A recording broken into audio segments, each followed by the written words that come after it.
to that moment. So that is HarperCollins, and sorry, I said Condé Nast earlier. A friend of mine works for Condé Nast and HarperCollins. So HarperCollins put it out. It's not about the bra. Brandi, you're going to have to do a picture book because Mia hams are always going out all the time. All right. Well, actually, you know what? I'm glad you said that, and I almost forgot. Yeah, Soccer Sisters. Yes, Soccer Sisters, and I will leave some with you. But I'm working with a gal who actually played soccer at Harvard, and she's an author, and she's writing a series of books for girls. And it's called Soccer Sisters, and the first one is called Lily Out of Bounds, and it's about a girl who's just like you. She has great friends, she plays soccer, she has to make tough decisions sometimes, she has peer pressure, she's got parental pressure, and it's a nice series. So I will leave these with you. If you're interested, you can check them out, but it's also a very, very nice book series. So thank you. Yes, thank you. We have time for 2 more questions, girl. So I know that's going to be tricky. Oh, that's... Yeah. What's your pre-game routine? My pre... I play water polo and I don't really have a routine other than drinking coffee. So I don't really yeah. Okay. All right. My pre-game routine was a little like this. So, the ideal amount of time before playing, eating and playing is probably somewhere between 3 and 4 hours. So a little more than coffee. Something that has, for the older girls, this will make a little bit more sense. That has a good amount of carbohydrates, some proteins, not too much fiber because you don't want to have to be digesting that while you're out there scoring goals or saving goals, what you're doing. But you have to have that. Eating is really important. I told my son this the other day. I said, breakfast is the most important meal of the day. Why? It gives you energy, and it gets your brain going, it gets your metabolism going, right? So it's really important. It's really important to have breakfast. Protein is brain food. That gets your brain starting to go, and I know I can already tell you're really smart. So just a little more protein would be good.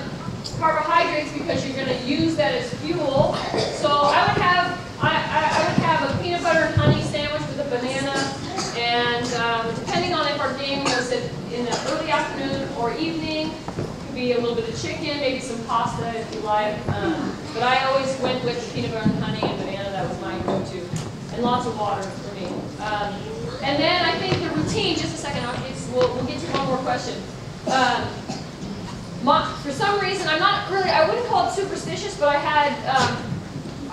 we would get our uniform at the hotel. And then we would get onto the bus, and then we drive to the stadium, and we go to the locker room.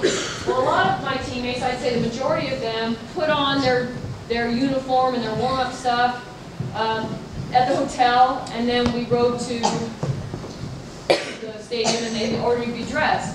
For me, I kind of like to use the stadium and the door to the locker room as the threshold I cross to get ready for the game. So I wouldn't put on my socks or my shorts or my warm-up shirt. I wear my sweats, but I wouldn't put that on until I got to the locker room. That was kind of, for me, the moment when I kind of transformed myself into the soccer player that I wanted to be.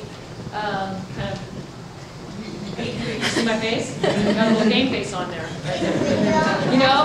Kind of like when I walk into the classroom, I kind of put on my big brain, the one that I use for when I need to be as smart as I can be and thoughtful and creative as I can be. So I think that was a part of my routine. I think having something is important. I think 5 minutes of imagery makes a huge difference. If you close your eyes right now, everybody's going to try this, even the adults. Close your eyes. See yourself in the most either perfect scenario, the thing that you want to achieve on the soccer field, in the pool, in the classroom, standing before this group right here. I'll give you 1 minute to see it going well. Ready? Go. What would you do? What would you be saying?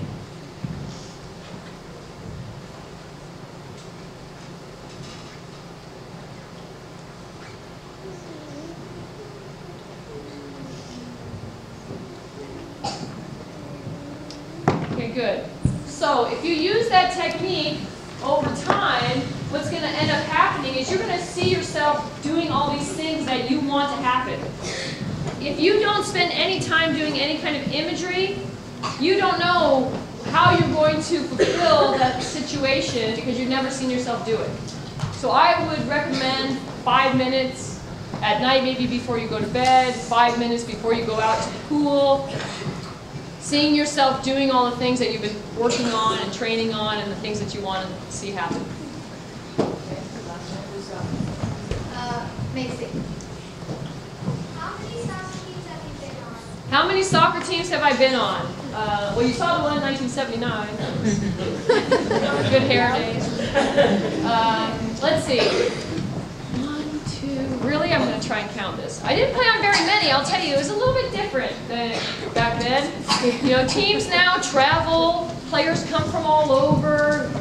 You know, you have to travel to practice on a team, and you travel all over to play games. Basically, I played on my neighborhood team. Girls from like within 2 miles all played together, and we played locally. The farthest I went for a tournament was with that team, 1979. My first tournament ever was to Petaluma, the Redwood Classic. You live there? My favorite tournament of all time. The Redwood Classic. I still have the T-shirt. And it almost fits. But I probably played on about maybe 5 teams as a young player. You know, I remember 3 specifically. And then when I got to an age where I was about 16, when I was really serious about soccer and maybe I wanted to try something new, I changed teams. And then I was on, like Sydney, I was on the state team, and then the regional team, and then the national team. So not too many teams, just a few, but if you counted all the other sports teams, maybe too many to count. Maybe. Well.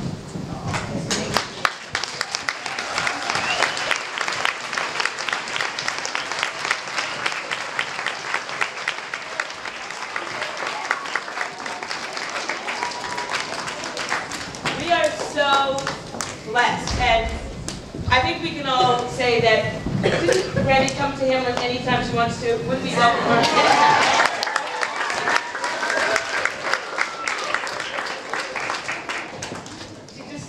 Come and play futsal on the court.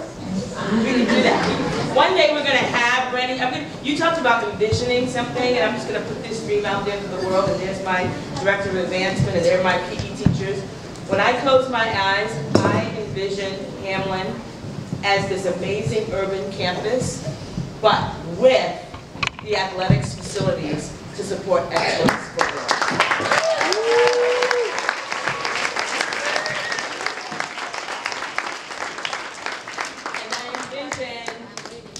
For the performing arts, where my actors aren't singing to the basketball hoops and the girls who are trying to do a layup aren't trying to avoid running into the school.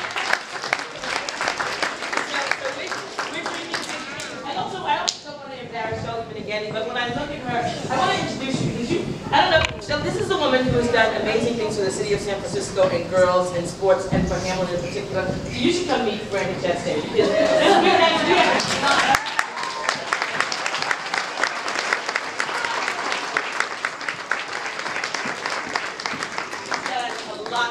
And sent a lot of girls here. A lot of our daughters. We are so blessed, girls. I hope. Sabrina, what's the law? Oh, good. Okay. I'm sorry, I didn't touch on that. I'll just spend 1 minute. A lot of women have come before me in athletics. You know, plenty of names to talk about that maybe go back too far in history for you to know their names. But the law is something that is always subject to debate, and potentially there was some talk about getting rid of it.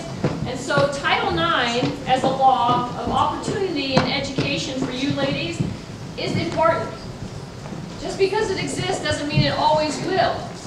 So it is your legacy to make sure that other girls, just like yourselves, have that present in their lives, I wish it was a situation where we didn't even have to talk about it, that it would just be as it is, that we would all have the opportunity. But until that time, we need Title IX to survive. So it's important for you all to know what it is. If you want to learn more about it, you can go on the computer with your parents or your teachers. But again, when I started playing college soccer in the mid-'80s, there were 75 Division I women's soccer programs, 75 in the country. Now, because of Title IX and the work that it does, over 325 Division I women's soccer programs. That's scholarships, that's the opportunity not only to get an education on the soccer field, but in the classroom. And so without Title IX, there would be a lot of girls who wouldn't have the chance to go to college. So it is really important that we make sure that we take care of it, each and every one of us, because we all deserve the chance to participate.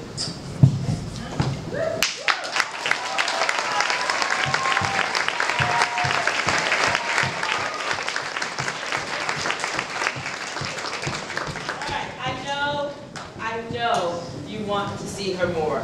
We are not going to do individual autographs. I am going to get a soccer ball, and I'm going to ask Brandi if she'd sign it, so we'll have it at school. But you have to kick it around. But you have to kick it around and not have the ink won't come off. There you go. But as you walk out, how about this? As each grade walks out, Brandi will